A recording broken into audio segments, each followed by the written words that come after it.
Just want to remind you guys, this episode is presented by Prize Picks. Download the app today. Use the code JUICE to get $50 instantly after you play your first $5 lineup.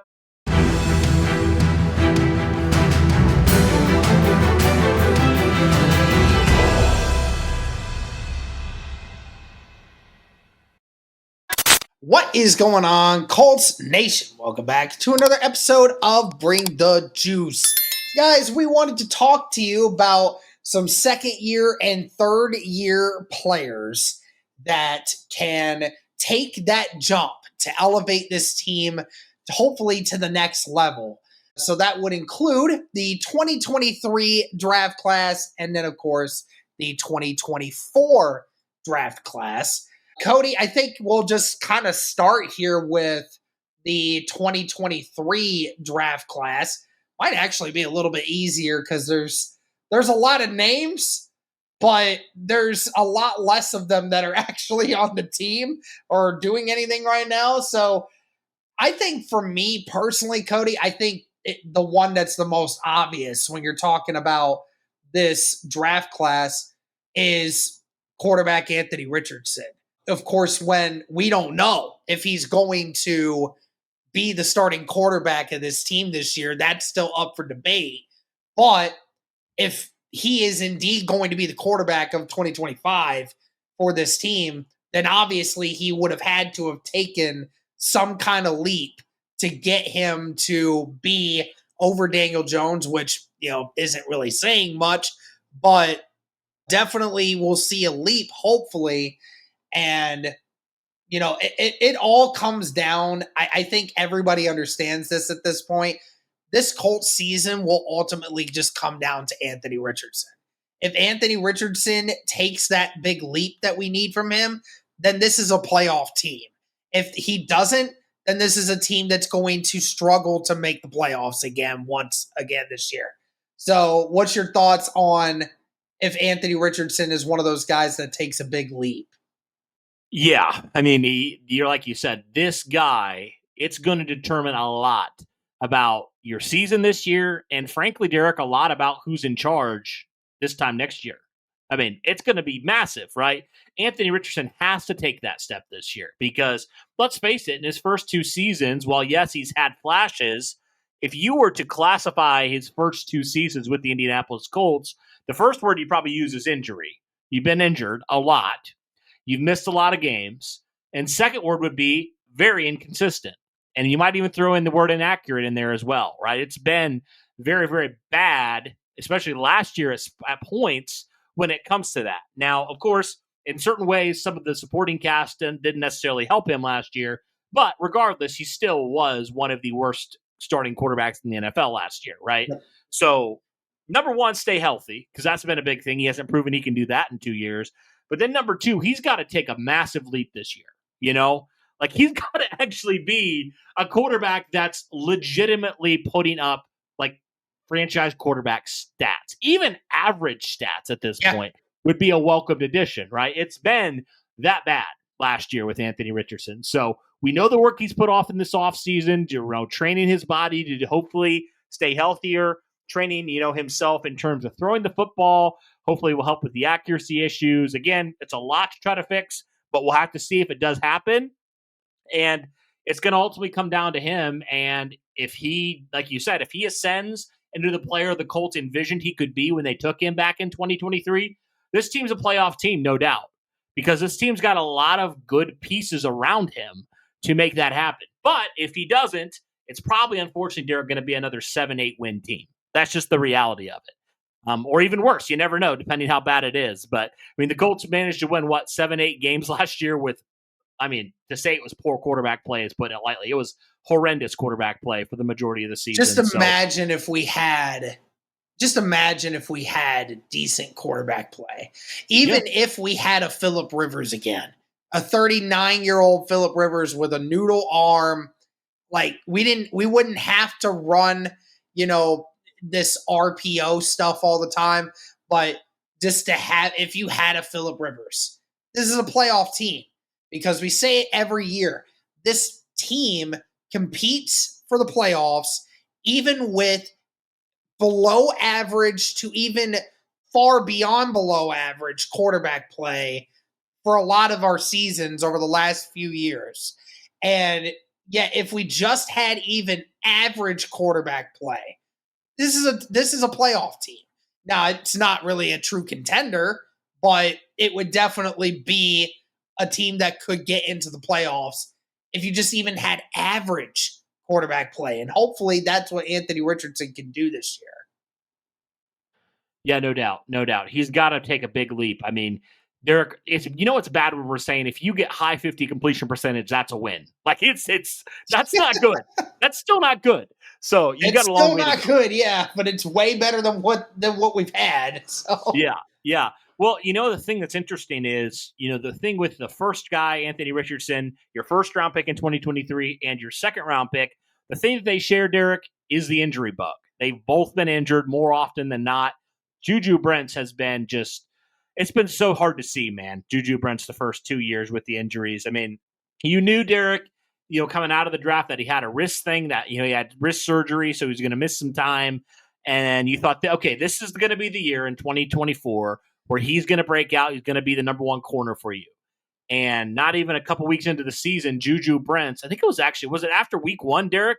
Juju Brents was out for like the entire season pretty yep. much. Yeah, he Then he tried to came play in back, the last game and then ended up getting hurt. injured again. Yeah. So I mean, it's not looking good for this 2023 class so far. Your top 2 picks have been, frankly, made out of glass so far. It's been really bad from that standpoint. But Derek, you can't put the injuries aside. But if you could, Juju Brents does have the talent to be a good corner in this league.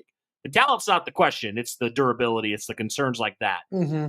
But Juju Brents has shown in the little time he's been on the field that he can actually be a legitimate good corner. Like, he's proven that. He can actually have some legitimately good games. Like we saw when he actually played some snaps, in that 2023 season, he was playing pretty good football, Derek, when he started actually getting some reps, was on the field, all that stuff. I mean, the physical talent's obvious. So can Juju Brents stay healthy? That's the biggest question mark when it comes to him. And the good thing for Juju Brents is he's not going to be relied upon to be the number 1 outside corner this year. Heck, maybe not even the number 2 outside corner this year, Derek. This is crazy. This guy might realistically be competing for a roster spot, Derek. That's how much the Colts have gone to make sure that they are going to have a corner room that can stay healthy and be consistent. Like with Javarius Ward, with drafting Justin Wally, with all these different guys, Juju Brents, he's got to break out, man. He's got to break out. And for him, I think breakout just means stay healthy and be on the field when you're called upon. Yeah, I don't disagree with you. I mean, the talent is there. He definitely can be a corner that gets some good minutes. And, even with the fact that, like you said, you have Travarius Ward now, you have Jalen Jones. But, I mean, Juju Brents can be a guy that you can put in certain circumstances, even if he's cornerback 3 after training camp is over. That's fine. You can still utilize him in certain aspects, and I'm sure Lou Anarumo would.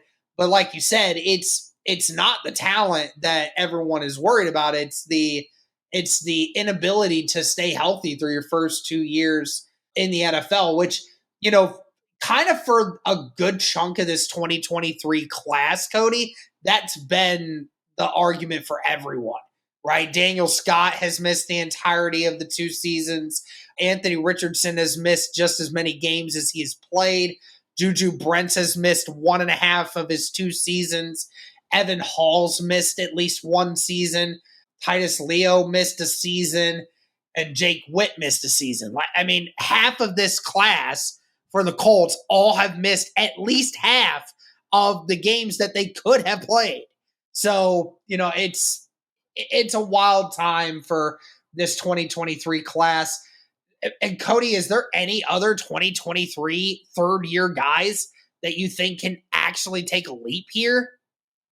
It's Josh Downs already has, so it's hard to say he will, but he could. I mean, he really could, because you think about it. He did that with bad quarterback play last year. If he had good quarterback play, could he be a 1,000-yard receiver? I think he could. There's one guy in particular I want to talk about, though, that we haven't seen break out at all, and it's a guy I'm very curious to see how he kind of works into the Lou Anarumo defense. That's Adetomiwa Adebaware. We haven't really talked about him a whole lot. He really hasn't been on the field his first 2 years in the NFL. I mean, this isn't like a fifth or sixth. This is a fourth round guy that the Colts took, and he just really hasn't done anything when it comes to that. Now, there's obviously a lot of questions like, okay, is it more of a Gus Bradley thing? Did he just not give him the proper time? Or is it truly like he did not earn the time at all and Gus Bradley had his guys? However you believe that, whatever you think there, regardless of that, you haven't seen a lot of Adetomiwa Adebaware. And, I know you drafted JTT here in the draft, but he could be a guy that could factor in both on the inside and outside, Derek. And, we talked about the fact that you didn't really address the interior defensive line much. I mean, the only guy you signed was Neville Gallimore of note. You drafted Tim Smith as well. But really, other than that, I think it's wide open for a guy like Adetomiwa, who definitely lacks from a size standpoint a little bit, but the athleticism's off the charts, Derek. So you think, okay, you allow this Lou Anarumo scheme and, some of the coaching staff, if they get their hands on him and are able to get something out of him, could he potentially be a guy that breaks out? And maybe we're not talking about a whole lot. Yeah, that definitely could be interesting. He was just bad last season as far as like when it came to run defense. Like you said, the size difference makes a huge thing. And he was definitely a guy that offenses targeted by running plays directly at him, and it resulted in a lot of mismatches for that Colts defense. Another name I like to think of is Daniel Scott. Again, if he's healthy, I'd like to be able to see what kind of minutes he might get, because as it currently sits, he's safety 3. So it'll be interesting to see how he is. But like you said, when it came to the Juju Brents argument, I mean, he hasn't played. There's just nothing to really base it off of. And then, we talked about Jalen Jones. You mentioned him earlier, and, it's not really, I don't know if you can really ascend much more. I mean, who knows? I mean, maybe the Travarius Ward effect might actually be a great thing for him, because remember his rookie season, he got thrown into the fire. Him and Juju Brents both, they were guarding whichever guy was on their side, right? And then obviously last year, Jalen Jones was one of the only corners in the whole group that was actually remained healthy. And while he did play, he definitely did really good. He still had his fair share of times he got targeted.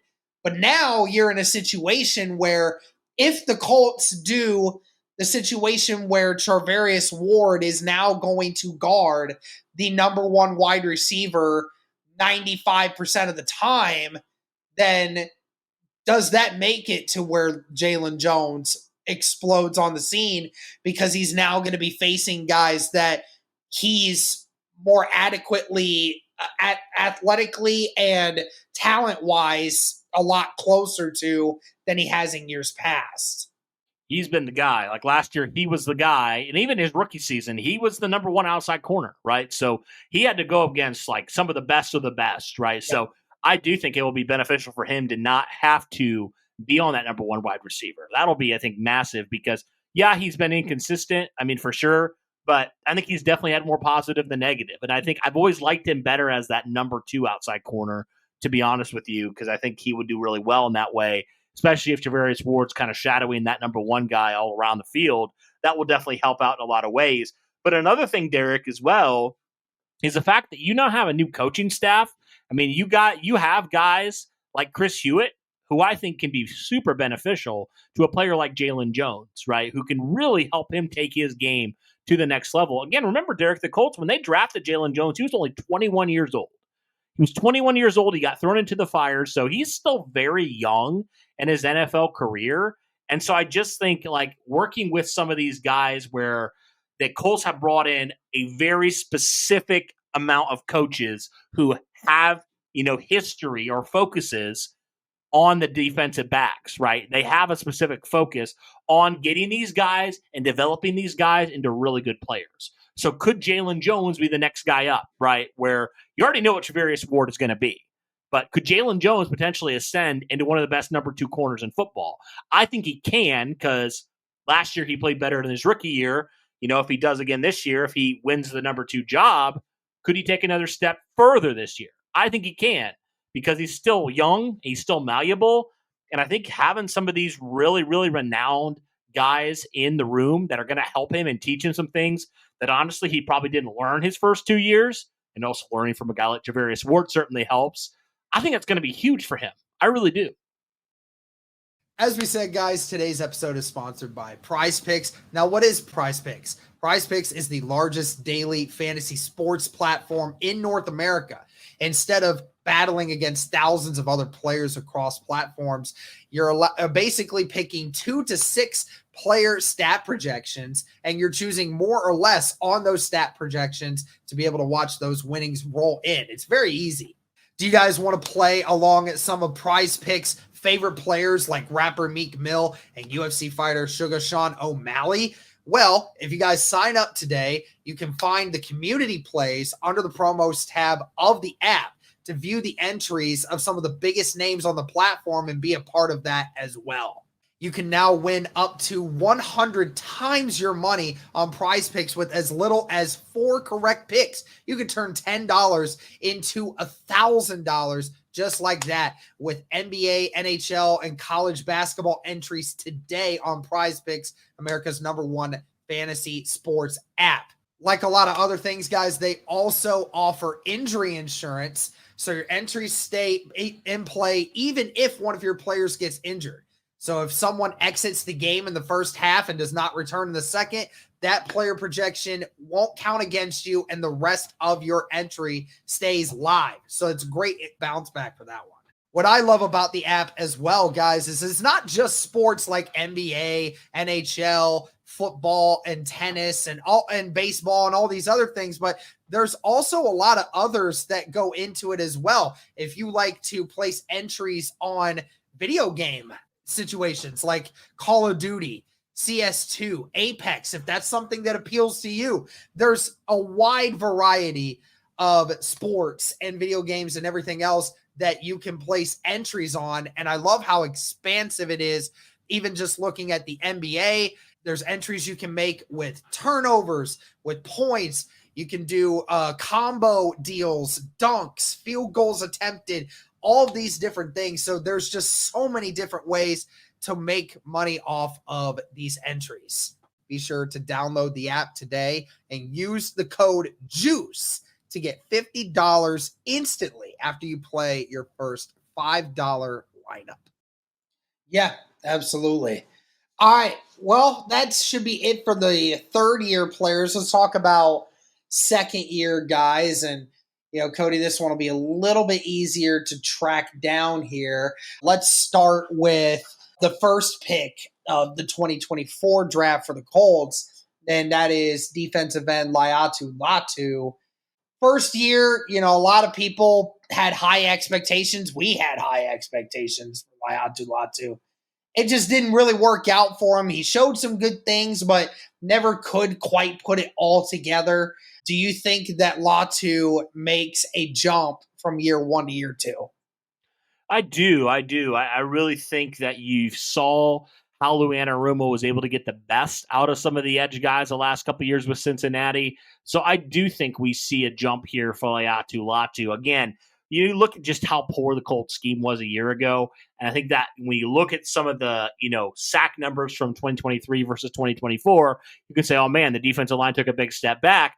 I don't think that was necessarily the case. I just think the fact that the Colts played such soft coverage a lot of times, where quarterbacks should go 1, 2, 3 step and then drop it into a guy for 5-10 yards, like easily do that, and they could just pick the Colts apart on defense.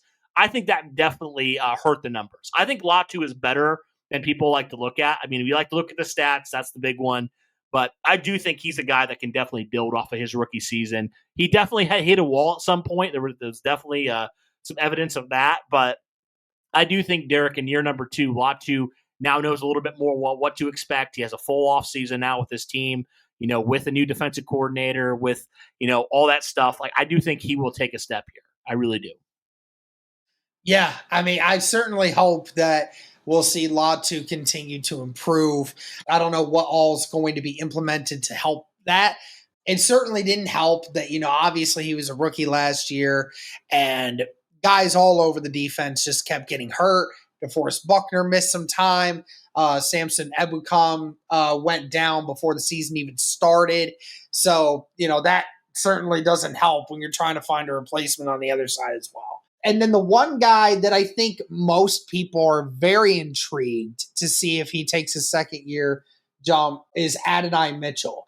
Now, Cody, again, I was talking, I said something, on X. I can't remember, like, I can't remember what exactly it was. It was something about either his separation or something about drops or something.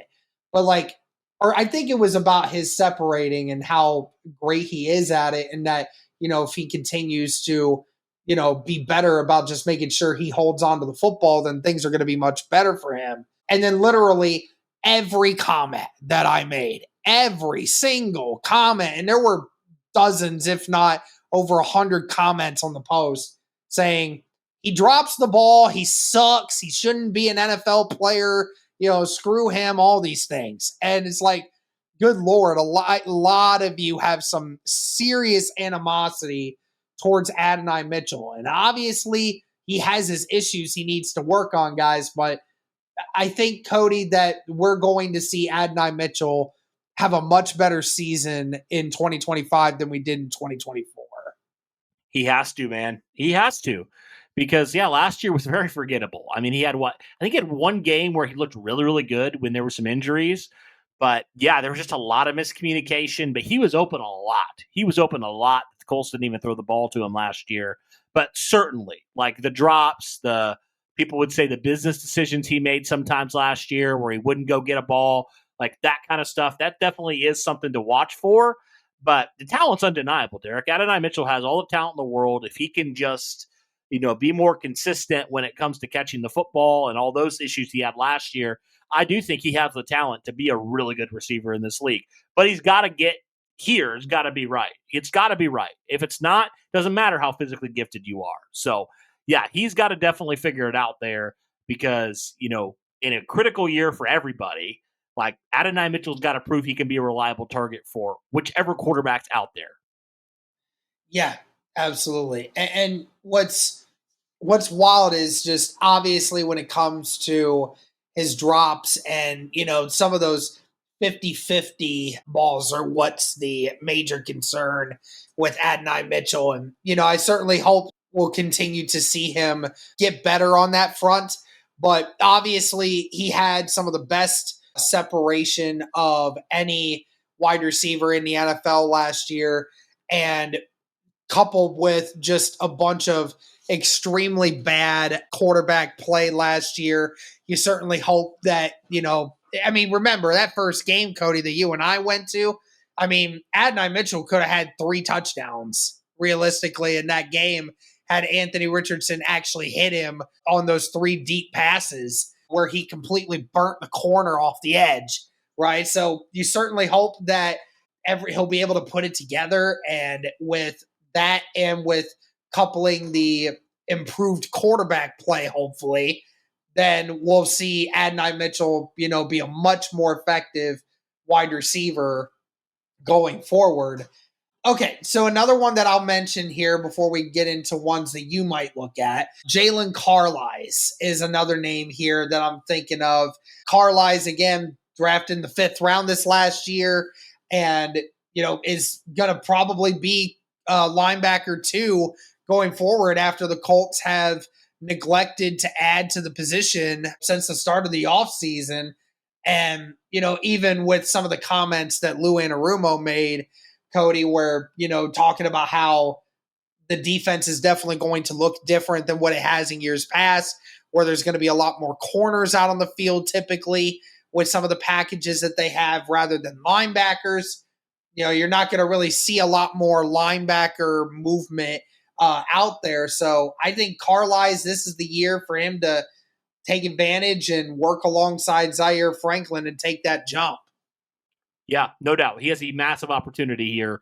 Colts will put some pretty good faith into him, Derek, to trust that he's going to take that step here in year number 2. And like you said, it's certainly going to help that he's not going to be on the field as much as like EJ Speed was last year. That's certainly, I think, going to help in that capacity, especially because the depth's not what it was last year at this group right now. So, yeah, we'll have to see, but definitely has a great opportunity here nonetheless. Absolutely. Is there any other second year players that you could see that you think could potentially take that leap? Well, I mean, the 2 offensive linemen, you got to talk about it. They're probably both going to start for you in Tanner Bortolini and then obviously Matt Gonsalves. They might start right beside each other, actually. So, yeah, they both have opportunities here with both Will Fries and Ryan Kelly leaving this offseason. I think they have big chances here in year 2 to cement themselves as the future of those 2 positions. And I think if they do that, they'll definitely help this offensive line just continue to be one of the best units in the league. And both played well when called upon last year. So, you feel like they can take that step here in year number 2. I do think they have a good chance here to continue the strong reputation the Colts offensive line has built the last number of years. Fully agree with you there. All right. Well, that's it, guys. Those are some of our second and third year players that we think could make a jump or leap going into this 2025 season to help the Colts get better. Let us know if there's anyone that we missed in your opinion or someone that you would take off from the list that we had. But that'll do it for this one. Thank you guys so much for tuning in. And as always,